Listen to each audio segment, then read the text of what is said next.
રાધે રાધે, જય સિયારામ. રાધે રાધે, જય સિયારામ, જય સિયારામ.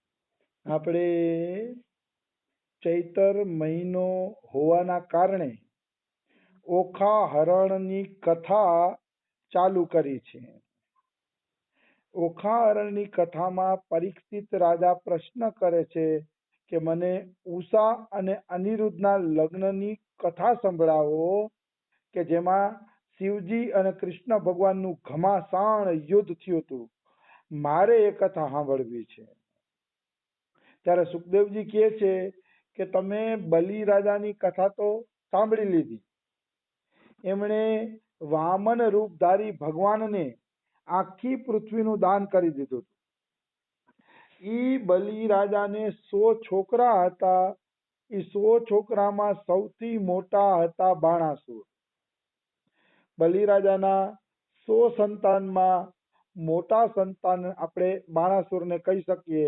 બાણાસુર મોટો દીકરો હતો બલિરાજાનો. અને આ દૈત્યરાજ બલિ છે એનો પુત્ર બાણાસુર શિવ ભક્તિમાં રત રહેવા વાળો હતો. શિવજીનો પાકો ભક્ત હતો. એક વાત યાદ રાખવી કે અસુરોને પણ બળ ભગવાનની ભક્તિથી જ મળે છે. ચાહે રાવણ હોય, ચાહે કંસ હોય, ચાહે કોઈ પણ અસુર હોય, એ લોકોએ ભગવાનની તપસ્યા કરીને જ બળ મેળવ્યું અને એ બળ દ્વારા એણે દેવતાઓ સાથે લડાઈ કરી. એટલે દૈત્યોને ખબર હતી કે બળ તો કેવલ પ્રભુ જ આપી શકે છે, પ્રભુ સિવાય કોઈ બળ આપી શકતું નથી. એટલા માટે આ જે બાણાસુર છે એ બાણાસુર પણ શિવ ભક્ત હતો અને શિવ ભક્તિના બળે જ એણે આ ઊંચી સ્થિતિ પ્રાપ્ત કરી. આટલું બળ પ્રાપ્ત કર્યું હતું. એટલે એ શિવજીના ભક્તિમાં ડૂબેલા રહેતા બાણાસુર. ખાલી ફરક એ હતો કે એના વિચારો આસુરી વૃત્તિના હતા, એટલે એને અસુર ગણવામાં આવ્યા. બાકી અસુરોએ જે તપસ્યા કરી અને ભક્તિ કરી એવી તો સંતોય તપસ્યા ન કરી શકે. હિરણ્યકશિપુએ એવી તપસ્યા કરી કે એના એક એક માંસના કણને કીડી ખાઈ ગઈ. કીડી ખાઈ અને વીણી વીણીને લઈ ગઈ. ખાલી હાડકા જ ઉભા હતા. આવી તપસ્યા તો એમ કહે છે કે ઋષિ મુનિઓએ પણ કરી નથી. એટલે અસુરોમાં તપ તો ખૂબ જ હતું, પણ વ્રતિ આસુરી રહી એટલે એ અસુર જ કહેવાના. કારણ કે વ્રતિમાં સુધારો ન આવ્યો તો તપસ્યા કરવા છતાંય મનુષ્ય આસુરી જ છે. એટલે વ્રતિ સુધારો, વ્રતિને દૈવી બનાવો. દયા, ક્ષમા, કરુણા, બધા પ્રત્યે પ્રેમ, કોઈ હારે વેરઝેર નહીં. આ જે દૈવી વ્રતિ છે એ દૈવી વ્રતિ જ્યાં સુધી નથી બનતી ત્યાં સુધી મનુષ્ય છે ને આગળ વધી શકતો નથી. ત્યાં સુધી એની અસુરમાં જ ગણતરી થશે. આપણે માણસને ઘણી વાર કહીએ છીએ નાનો સ્વભાવ તો રાક્ષસ જેવો છે. હું કામ? એ પ્રવૃત્તિ જ રાક્ષસ જેવી કરતા હોય એટલે આપણે સહજ આપણા મોઢામાં વાક્ય નીકળી જાય છે કે આ મનુષ્ય તો રાક્ષસ જેવો છે. એટલે બાણાસુર હતો શિવ ભક્ત, નો ડાઉટ શિવ ભક્ત હતો, પણ વ્રતિ તો એની આસુરી જ હતી. આવી વસ્તુ છે એટલે જ એ અસુર કહેવાના. સમાજમાં આનો ખૂબ જ આદર હતો બાણાસુરનો. અને ઉદારતા અને બુદ્ધિમત્તા પણ પ્રશંસનીય હતી. મતલબ ઉદાર હતો બાણાસુર. બ્રાહ્મણોને દાન આપતો, ભિખારીઓને દાન આપતો. એ દાન દેવામાં પણ હોશિયાર હતો. પણ કહેવાનો ભાવ છે કે એ બધું કરતા એટલા માટે કે એની ત્રિલોકીની સંપત્તિ સુરક્ષિત રહે.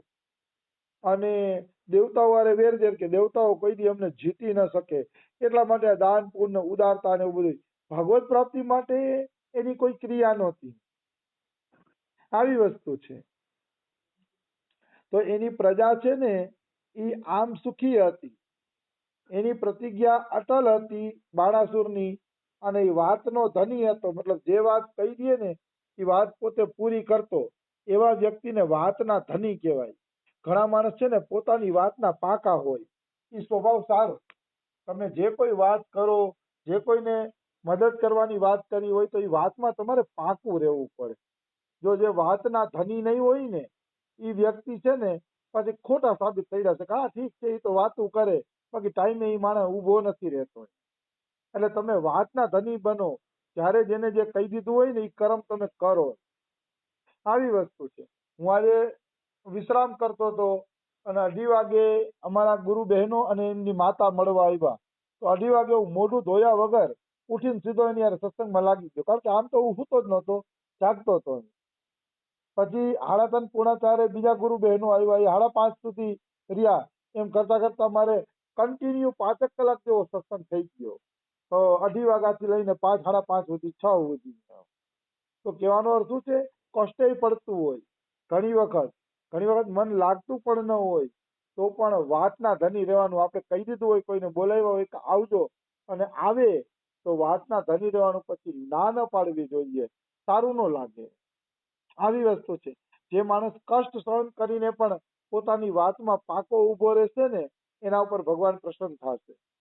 અથવા તો એમ કીધું છે, જે સહી દુઃખ પર છિદ્ર દુરાવા, તે બંધનીય જગજસ પાવા. જે દુઃખ સહન કરીને પણ બીજાના છિદ્રોને ઢાંકે છે, પોતાની વાત ઉપર ઉભો રહે છે, તો એ આખા જગતમાં એનો વંદનીય યશ ફેલાઈ જાય છે. એનો યશ ગાઈ ગાઈને બીજા લોકો પણ ભવસાગર તરી જાય છે. એવી શક્તિ એની અંદર આવી જશે, અને નિશ્ચિત રૂપે આવી જશે, એમાં કોઈ શંકા નથી. એટલે બાણાસુર છે ને, વાતનો ધની હતો. એક જરાસંધ વાતનો ધની હતો. ભલે બિચારો અસુર હતો, એમાં કોઈ નો ડાઉટ એ અસુર જ હતો, અને અસુરની રીતે જ મર્યો, પણ એ એક વાતમાં ધની હતો. જરાસંધ એના આંગણે હવારના પોરમાં કોઈ બ્રાહ્મણ માગવા આવી જતા, એટલે બ્રાહ્મણને ખાલી હાથે પાછા કાઢતા નહીં. આ બાબતમાં બાણાસુર એટલો પાકો હતો કે સ્વયં કૃષ્ણને પણ એની આ નબળી કડીની ખબર હતી. એટલે જ્યારે પાંડવોને યજ્ઞ કરવો હતો ને, ત્યારે કાનુડો કહે છે કે તમે યજ્ઞ તો કરો, રાજસુ યજ્ઞ, પણ એમાં મોટામાં મોટી રૂકાવટ બાણાસુરની છે. કારણ કે બાણાસુર જીવતો હશે ને ત્યાં સુધી તમને યજ્ઞ નહીં કરવા દે હરખી રીતે. તો પાંડવો કે અચ્છા, તો કઈક એવો ઉપાય બતાવો કે આપણે બાણાસુરને ખતમ કરી દઈએ. તો કે એવો ઉપાય એકેય નથી, યુદ્ધમાં એને જીતી શકાશે નહીં.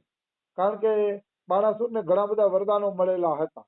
સોરી, બાણાસુરને જરાસંધ, મગજ ક્યાં વયો જાય છે. જરાસંધને ઉદાહરણ વરદાન મળેલા હતા. તો કે તો શું કરશી? તો કૃષ્ણ કહે કે આપણે બ્રાહ્મણ બનીને જાય અને એની પાસે યુદ્ધનું વરદાન માંગીએ, અને પછી એની હારે મલ્લયુદ્ધ કરીએ. મલ્લયુદ્ધમાં ભીમ અને જરાસંધને હરવી દેશે. તો એ ત્રણેય જણા બ્રાહ્મણ બનીને ગયા. ભીમ, અર્જુન અને કૃષ્ણ ત્રણેય બ્રાહ્મણ બનીને ગયા. તો તરત જ જરાસંધ ઓળખી ગયો કે તમે બ્રાહ્મણ નથી, તમારા શરીર ઉપર ઓલી ધનુષ બાંધતું હોય ને એની દોરીના નિશાનો છે. કે તમે છો ક્ષત્રિય, પણ કે બ્રાહ્મણ બનીને આવ્યા છો તો જે માગશો એ આપીશ. તો ખરેખર એ જરાસંધ પોતે એનો ધની હતો વાતનો, કે માગો, તમે બ્રાહ્મણ બનીને આવ્યા છો તો જે માગશો એ આપીશ. ત્યારે કૃષ્ણએ ચોખ્ખું કહી દીધું કે હું કૃષ્ણ છું, આ અર્જુન છે, આ ભીમ છે, અમે તમારી યારે મલ્લયુદ્ધ માગવા આવ્યા છીએ, અમારી યારે મલ્લયુદ્ધ કરો. બાણાસુર કે જરાસંધ કે મને કબૂલ છે. કબૂલ થઈ ગયો જરાસંધ. કારણ કે આ બધા છે ને વાતના ધની હતા, વાતના પાકા હતા, પણ આસુરી વૃત્તિના કારણે મરાઈ ગયા. ભલે એ વાતના ધની હતા, તો એનો અર્થ એવો નથી કે ભક્ત ચરિત્રની જેમ આપણે એને ગાઈએ, ભક્ત ચરિત્ર જેમ એના વખાણ કરીએ, એવો ભાવ નથી. કારણ કે ગમે એમ તો એની આસુરી પ્રકૃતિ હતી, એટલે એ અસુર જ કહેવાય. એટલે કાંઈ એનું ચરિત્ર ગાવાનું કાંઈ જરૂરી નથી. પણ આ તો મેં એ પ્રસંગ એટલા માટે કીધો કે એ વાતોના ધની હતા. તો આપણે પણ અસુર જો વાતોના ધની હોય તો આપણે તો ઈશ્વરની પ્રાપ્તિ કરવી છે. એટલે આપણે પણ આપણી વાતના પાકા હોવા જોઈએ. કહીએ તો કરવાનું, અને કા પછી ના પાડી દેવાની, મારાથી આ કામ થશે નહીં. પણ કોઈને કહી દીધું હોય તો એ કામ કરવું જોઈએ, એવું મને લાગે છે. તો બાણાસુર, જરાસંધ આ બધા પોતાની વાતના ધની હતા, એની આપણે ચર્ચા કરી. હવે આપણે ચોથા શ્લોકની અંદર પ્રવેશ કરીએ કે એ દિવસોમાં શોણિતપુર, જે બાણાસુરનું રાજ્ય હતું, એ શોણિતપુર અતિ રમણીય હતું. મતલબ એટલી સુંદર નગરી હતી ને કે તમે એની વાત ના પૂછો, એવી સુંદર નગરી હતી. શિવજીની કૃપાથી ત્યાંની પ્રજા પણ સુખી હતી, કારણ કે શિવજીની એના ઉપર કૃપા હતી. ભગવાન શંકરની કૃપાથી ઇન્દ્ર આદિ દેવતા નોકર ચાકરની જેમ બાણાસુરની સેવા કરતા. જો બાણાસુર હોશિયાર છે, શિવજીને વશમાં કરી લીધા હતા. શિવજીને વશમાં કરી લીધા ને, એટલે શિવજીએ ઇન્દ્રને, બીજા દેવતાઓને બધાને કહી દીધું કે તમારે બાણાસુરની ચાકરી કરવાની છે. શિવ સાક્ષાત ભગવાન છે, એટલે શિવજી કે એટલે બીજાને તો પછી એની ચાકરી કરવી જ પડે. એટલે બધા દેવતાઓ બાણાસુરની ચાકરીમાં લાગી ગયા હતા. આમાં એક દિવ્ય વાત ઈ છે કે ભગવાનનું ભજન જે કરે છે ને તો દેવતાઓ એની ચાકરીમાં લાગી જાય છે. એમાં જો કોઈ નિષ્કામ ભજન કરે, બાણાસુર તો ખેર અસુર હતો, દુર્વિચારવાળો હતો, એટલે દેવતાઓ છે ને પરાણે પરાણે એની સેવા કરતા હતા. એનું મન એની સેવામાં નહોતું લાગતું. પણ જો કોઈ નિષ્કામ ભજન કરે ભગવાનની પ્રસન્નતા માટે તો દેવતાઓ હરખાય છે, ઉત્સવ કરે છે અને એ ભક્તને એવો ટેકો આપે છે કે ભગવાન પાસે પહોંચી જાય. દેવતાઓને હરખ થાય છે. પણ નિષ્કામ ભજન હશે તો, કારણ કે દેવતાઓને ખબર છે કે નિષ્કામ ભક્ત આપણું ઇન્દ્રાસન ઝટી લેશે નહીં, એની નજર આપણા ઇન્દ્રાસન ઉપર હશે નહીં. એટલે નિષ્કામ ભજન ભગવાનને અતિશય પ્રિય છે ને દેવતાઓને પ્રિય છે. નિષ્કામ ભક્તથી દેવતાઓ ડરતા નથી. એને ખબર છે કે આ આપણે નડવાનો નથી. અસુરોથી દેવતાઓ ડરે છે, કારણ કે અસુરો ગમે ત્યારે છે ને ઇન્દ્રાસન ઝટી શકે છે. આવી વસ્તુ છે. એટલે દેવતાઓ પણ ભગવાનના ભક્તની સેવામાં લાગી જાય છે. એમાં કોઈ એટલે કોઈ શંકા નથી. એટલે મનુષ્યએ ભગવાનનું ભજન કરવું જોઈએ. જો આ બાણાસુર અસુર હોવા છતાં શિવજીને પ્રસન્ન કરી લીધા અને બધા એના સેવામાં લાગી ગયા, તો એનો અર્થ એવો થયો કે જો કોઈ વ્યક્તિ પ્રસન્નતાપૂર્વક ભગવાનને વશમાં કરી લે તો હું ભગવાને સેવામાં લાગી જાય. ચાલો ને, ઇન્દ્ર બિન્દ્રને છોડો, ભગવાન ખુદ ભક્તોના સેવક બની જાય છે. આવી વસ્તુ છે. તો ભગવાન શંકર બાણાસુર ઉપર કૃપા કરે છે એટલે દેવતાઓ એની સેવા કરતા બાણાસુર. તો બાણાસુરને 1000 હાથ હતા. 1000 હાથ પૂરેપૂરા હતા. તો એક દિવસ ભગવાન શંકર તાંડવ નૃત્ય કરતા હતા. તો તાંડવ નૃત્ય કરતા હતા ને તો બાણાસુરને એમ થયું કે મારા 1000 હાથ છે, તો લાવો હું પણ શિવજીને સહયોગ આપું આ નૃત્યની અંદર. એટલે બાણાસુરે શું કર્યું, 1000 હાથેથી સંગીત વગાડ્યું. એક હાથમાં ઢોલક લીધા, એક હાથમાં પેટી લીધી, એક હાથમાં કોણ શું લીધું, એક હાથમાં શરણાઈ લીધી ને એવું એને 1000 હાથમાં સંગીતના સાધન લીધા અને 1000 હાથેથી એને સંગીત વગાડ્યું. તો ભગવાન શિવ અતિ પ્રસન્ન થઈ ગયા, કારણ કે એના એકલાના સંગીતથી ભગવાનને પણ નાચવાની મજા આવી. એટલે એને શિવજીને પ્રસન્ન કરી લીધા વાજા વગાડીને. અને ભગવાન શિવ એને વરદાન માંગવાનું કહે છે. કહેવાનો ભાવ શું છે કે જો ભગવાન શિવ કેટલા અવધરદાની છે, ભગવાન શિવ કેટલા કરુણામય છે, કેટલા તરત પ્રસન્ન થઈ જાય છે. ખાલી 1000 હાથેથી એક જ વખત કીર્તનમાં વાજા વગાડ્યા ત્યાં તો મહાદેવ વરદાન દેવા તૈયાર થઈ ગયા કે મારી પાસે વરદાન માંગી. કેવા દયાળુ એમ શિવજી. ભગવાનને પ્રસન્ન કરવા ખરેખર અઘરા નથી, પણ સંસારને પ્રસન્ન કરવો અઘરો છે. સંસાર ક્યારેય તમારો થશે નહીં. તમે એને ચામડાના જોડા પહેરાવશો ને તોય તમારી નિંદા કરશે કે તારા ચામડાના જોડા પહેરીને મારા પગમાં દંડ પહેરાય, અવશ્ય નિંદા કરશે. એટલે સંસારની પ્રસન્નતા મળે એવી કોઈ દી ભક્તોએ અપેક્ષા રાખવી જોઈએ નહીં. અને અપેક્ષા રાખશે તો એ ભજન નહીં કરી શકે. જો શિષ્ય કરે ગુરુ કી, જો ગુરુ કરે શિષ્ય કી આસ, શ્યામ ભજન તે ભયા ઉદાસ. જો ગુરુ શિષ્યની આશા કરે કે શિષ્ય મને કઈક મદદ કરે તો પછી ગુરુ શ્યામ ભજન કરી નથી શકતો, ખતમ થઈ જાય છે એનું ભજન. આશા કરવા માત્રથી ભજન ખતમ થઈ જાય છે. ભાગવતમાં એક જગ્યાએ રમેશ બાબા શ્લોક દેખાડતા કે આશા કરવાથી તમારી અંદર 12 ગુણ વયા જાય છે. પણ હવે શ્લોક ભાગવતમાં ક્યાં આવે છે મને અત્યારે ભૂલાઈ ગયું છે. પણ આ ખાસ યાદ છે કે તમે કોઈની આશા કરો છો ફલાણો મને આ રીતે મદદ કરે તો તમારી અંદર 12 ગુણ હોય છે ને એ 12 ગુણ બળીને રાખ થઈ જાય છે કેવલ પારકી આશા કરવાથી. એટલે પારકી આશા કોઈથી મનુષ્યએ કરવી જોઈએ નહીં. 1000 હાથ વાળો ભગવાન આપણા કામ ઉકેલવા માટે બેઠો છે તો પારકી આશા કોણ કરે? ધિક્કાર છે એને જે પારકી આશા કરે છે. એટલે પારકી કોઈ દી આશા કરવી નહીં. ધૃતરાષ્ટ્ર આંધળા હતા તોય વિદુરજી ફટકારે છે ને તો એ જ રાતે ઘર છોડીને વયા જાય છે અને પારકી આશા સદાના માટે છોડી દે છે. તો એ ધૃતરાષ્ટ્રની પણ અંતિમ સમયે ગતિ થઈ ગઈ.